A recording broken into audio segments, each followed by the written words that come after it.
We've got quite a bit of interesting news tonight. Let's see what we have here to start with, and I'll do my best to drop these in the chat room for you guys tonight. Let's start with this one, because this is just this is right up my alley, and this is the kind of stuff I would prefer to be talking about all the time if I had the opportunity to. But let's start with this one. This is a very, very interesting article. One of those things where those of us in the research community, it's not really a surprise or a shock to us, because, of course, we've been talking about these things for an extended period of time. But it is somewhat interesting and somewhat also kind of cool that they would put this type of information in the mainstream. But again, we know that's a part of mainstreaming a lot of this information, so they can try and take the mystique and try to re-own the context of what this information is. That's why they allow a lot of this stuff to come out on Ancient Aliens now, on the History Channel, and the rest of this stuff, is because they're trying to reclaim the mystique of the information. And what I mean is that they're trying to own the context of which the information is understood. And I'll tell you, there's the Ancient Alien show on UK on the History Channel there's been some pretty good stuff on some of these shows, but man, of the last couple episodes, boy, they've just ramped up the propaganda tenfold. But let's talk about this article. This is very, very interesting. Pythagoras, a math genius, not by Babylonian standards, from CNN. Over 1,000 years before Pythagoras was calculating the length of a hypotenuse, sophisticated scribes in Mesopotamia were working with the same theory to calculate the area of their farmland. Working on clay tablets, students would write out their math problems in cuneiform script, a method that evolved in making wedge-shaped impressions in clay with a blunt reed. These tablets bear evidence of a practical as well as more advanced theoretical math and show just how sophisticated the ancient Babylonians were with numbers. More than a millennium before Pythagoras and Ulysses were doing the same in ancient Greece. They are the most sophisticated mathematics from anywhere in the world at that time, said Alexander Jones. The guy's name is Alexander Jones. The guy's name is Alex Jones. A professor of the history of the exact sciences and antiquity at New York University. I'm sorry, is that not funny to anybody else but me? It's just funny to read that. Let me scroll down and see that. Some professor named Alexander Jones. He is a curator of Before Pythagoras, the Culture of Old Babylonian Mathematics, an exhibition at the Institute of the Old Study of Ancient World in New York. This is nearly 4,000 years ago, and there's no other ancient culture at that time that we know of that is doing anything like that level of work. It seems to be going beyond anything that daily life needs, he said. Many scribes were trained in the ancient city of Nippur in what is now southern Iraq, where a large number of tablets were discovered between the mid-19th century and the 1920s. Well, I think that's kind of skewed right there as well. I think that's kind of not that they didn't find a large number of these tablets between the 19th century and the 1920s. I think that's absolutely true. But what I'm saying is, how do we know for a fact that this information that is just coming out now, and again, if they've had these tablets since, by their words here, let me read it again, between the mid-19th century and the 1920s, so we're talking well over 100 years, why is it that now this article is just coming out here on the 20th day of December in 2010 about Babylonians having sophisticated mathematics? I don't buy it for a damn second. I believe the reason that this is now coming out is because of all the antiquities that were stolen from the Iraq National Museum, which just happen to be these exact type of artifacts that they're talking about here in this article that we're reading from CNN. And, we know for a fact that the reason they wanted these antiquities was to be able to study what is said in them, because they're looking for something. Ancient technology, extraterrestrial technology, advanced technology, how to activate a Stargate, the location of the Ark of the Covenant or other ancient antiquities, something. So my bullshit detector kind of went, I was kind of, did I step in something? No, I didn't step in something. There was just bullshit sandwich in the middle of this article. Okay. But I think it's definitely okay, really a kind of a leap to believe that it would take 100+ years for this information to come out. Typical problems that they worked on involved calculating the area of a given field or the width of a trench. These problems, says Jones, required the kind of math training taught to an American 10th grade student and not in a format we would now recognize. It's not like algebra. It's all written out in words and numerals, but no symbols and no time signs or equals or anything like that. The system and the lack of recognizable Western mathematical symbols such as X and Y meant that it was several years before historians and archaeologists understood what was represented in these tablets. Oh, see how they see how I kept reading and now they answered my question. You see that? That's carefully crafted right there, isn't it? Very carefully crafted. Well, there weren't X and Y's in there, and so it took us 100 years to figure out exactly what these were representing. Okay. See, notice how they have that explanation all wrapped up and packaged and nice and under the tree with a bow on it for you. Mm-hmm. Well, these guys, it's so great because after you get used to seeing these guys bullshit, man, you could really sniff it out.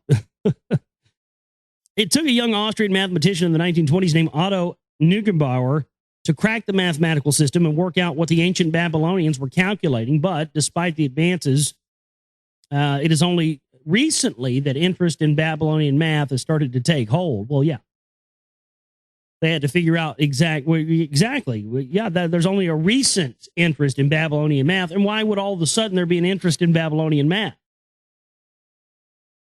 I would say, in my opinion, it's because they are trying. I mean, think about this: if you are indeed trying to either back engineer or basically create some sort of technology or recreate some sort of ancient technology, well, just like anything, measurements and all those exactities would be very important.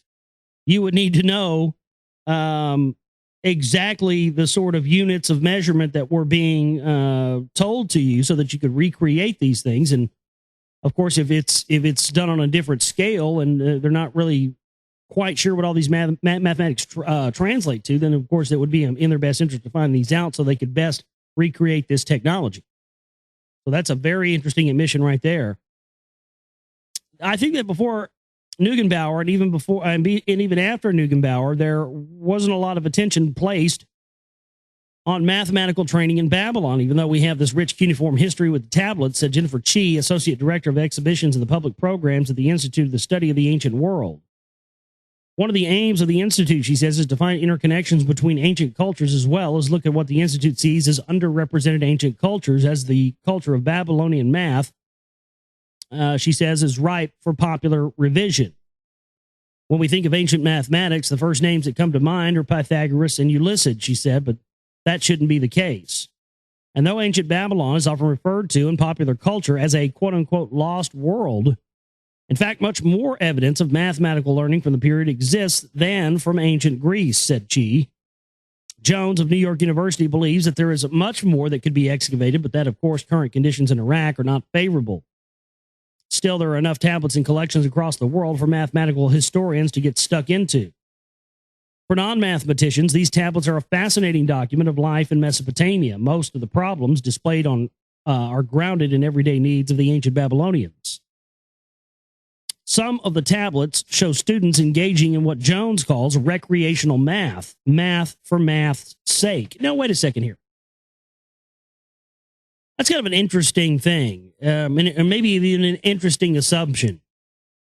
Because unless you had, to me, in my opinion, unless you had, some sort of translation, you're talking about carving into stone, right? Or clay. I don't know. I just really don't see the idea of recreational math, as they say here, math for math's sake. That just seems a bit odd to me. I don't know. I mean, maybe I'm wrong, but I just the idea of ancient Babylonians, saving and preserving, basically scratch math, counting up how many chickens they had or whatever. I don't know. It just seems odd. As if they're saying, oh, that's just recreational math. Don't worry about what that is. That was just them chickens scratching around and, it doesn't really mean anything. Well, how do we know? How do we know for a fact that whatever that quote unquote recreational math isn't some sort of, ancient code that could be important to information that can unlock keys of the questions that mankind has about himself. I mean, maybe it doesn't, but don't you think it's a little presumptuous to just say without any real hard evidence or facts that, oh, it's just this math really doesn't mean anything, but this math over here does? I don't know. It seems a bit presumptuous, but the only point of learning to do this kind of thing is really as a mental exercise, as a way of showing how smart you are. Again, don't really see that either. And it seems that there is still more to learn from the Babylonians. Duncan Melville is a professor of mathematics at St. Lawrence University in Canton, New York, whose special interest is Mesopotamian mathematics. According to Melville, teachers can continue to learn a thing or two about the way math was taught in Mesopotamia. You look at the way they set up their sequences of problems, and it is all very carefully graduated from simple problems to more complicated problems.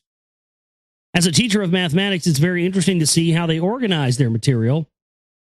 He continued, and there's still interesting things to learn from cutting-edge pedagogy 4,000 years ago. With research continuing into this strand of ancient history, it remains to be seen whether Pythagoras' theorem will come to bear the name of an old Babylonian scribe instead. And that's an interesting way to end that article because, as I would interject, not really a surprise. We know that what Pythagoras taught and what Ulysses had taught, of course, this came from earlier representations of that, of course, from Egypt. And where it came from Egypt, of course, came from the Babylonian Sumerian area. So I think, that sort of lets a larger cat out of the bag, because then you understand that the further you go back in tracing this information, the more that you find that its original source didn't originate indigenously on the planet. And I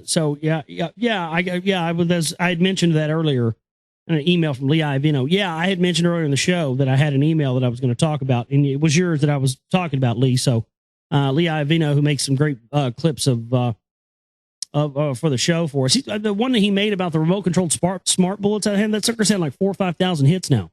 Fucking things got more than some of my own videos do. I don't know how the guy does it, man. He's a magic man. But so yeah, I'll be getting into your question here later on in the show tonight, Lee Iovino. So sit tight, and we'll definitely get into that. Full moon energy, man. I'm telling you, eclipse energy. Can you feel it? Pretty awesome stuff. We are going to take a break and come back and jump into a lot more news for you here tonight on the broadcast. This is the Global Reality right here on the Global Reality Radio Network with me, your host, Josh Reeves. Stay with us.